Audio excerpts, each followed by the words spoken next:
लोकसभा चुनाव 2024 की तारीखों का ऐलान हो चुका है। एमपी की 29 सीटों के लिए 4 चरणों में वोट पड़ेंगे। छिंदवाड़ा संसदीय क्षेत्र में 19 अप्रैल को मतदान होगा।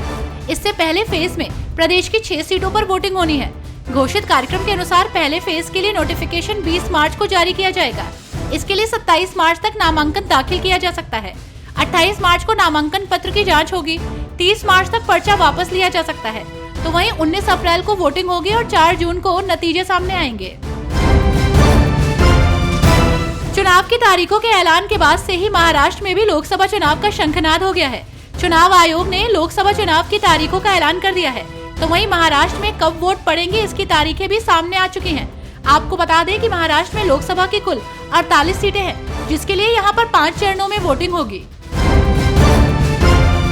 चुनाव आयोग ने देश की सभी 543 लोकसभा सीटों के लिए आम चुनाव की तारीखों की घोषणा कर दी है।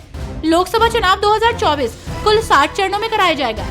18वीं लोकसभा के गठन के लिए मतदान की प्रक्रिया पहले फेज में 19 अप्रैल से शुरू होकर 1 जून तक चलेगी, जिसके नतीजे 4 जून को घोषित किए जाएंगे। निर्वाचन आयोग ने लोकसभा चुनाव की तारीखों का ऐलान कर दिया है। आपको बता दें कि देश में कुल 60 चरणों में मतदान होगा। चुनाव के ऐलान के तुरंत बाद यूपी कांग्रेस अध्यक्ष अजय राय का बयान सामने आया, जहां उन्होंने कहा कि हमारी तैयारी पूरी है। हम तो इंतजार कर रहे थे कि जल्द से जल्द तारीखों की घोषणा हो। हमारा एक एक बब्बर शेर कार्यकर्ता मैदान में है, जो ललकार कर चुनाव लड़ने को तैयार बैठा है। निर्वाचन आयोग ने देश भर में लोकसभा चुनाव के लिए तारीखों का ऐलान कर दिया। 60 चरणों में मतदान होगा, जिसके 4 जून को नतीजे सामने आएंगे।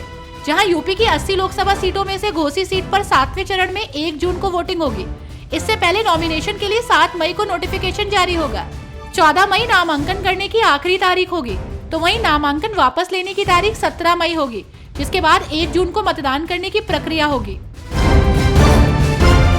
चुनाव आयोग ने लोकसभा चुनाव की तारीखों का ऐलान कर दिया। ऐसे में यूपी की 80 सीटों में गोरखपुर और आजमगढ़ पर सबकी नजरें टिकी हुई हैं। यहाँ आपको बता दें कि यूपी की वीआईपी सीट आजमगढ़ में 6ठे चरण में 25 मई को मतदान होना है, जबकि 7वें चरण में 1 जून को VIP seat Gorakhpur Lok Sabha seat पर वोट डाले जाएंगे। लोकसभा चुनाव की तारीखों का ऐलान होने के बाद से ही सभी राजनीतिक पार्टियां अब और एक्टिव हो चुकी हैं। यूपी की 80 लोकसभा सीटों में बुंदेलखंड की 4 लोकसभा सीट भी है। इसमें बांदा, चित्रकूट, हमीरपुर, महोबा, जालौन और झांसी ललितपुर शामिल है। इसमें से 5वें चरण में 20 मई को जालौन, झांसी, हमीरपुर, बांदा सीट पर वोटिंग होनी है। देश में होने वाले लोकसभा चुनाव की तारीखों का ऐलान हो चुका है, जहां देश में 60 चरणों में चुनाव कराए जाने की घोषणा की गई है। यूपी में लखनऊ और रायबरेली सीट पर 5वें चरण में वोटिंग होनी है।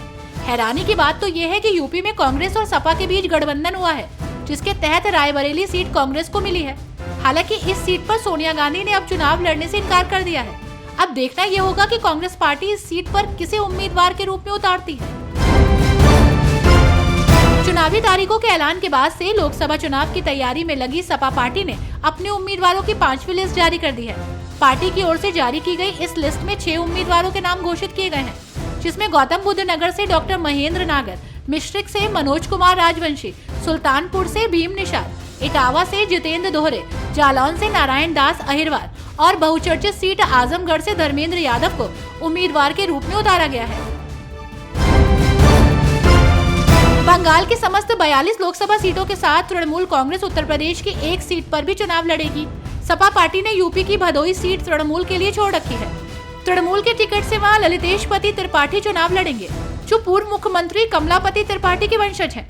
वे कांग्रेस छोड़कर तृणमूल में आए हैं। दावा किया जा रहा है कि ललितेश भदोही सीट से चुनावी मैदान में उतर सकते हैं।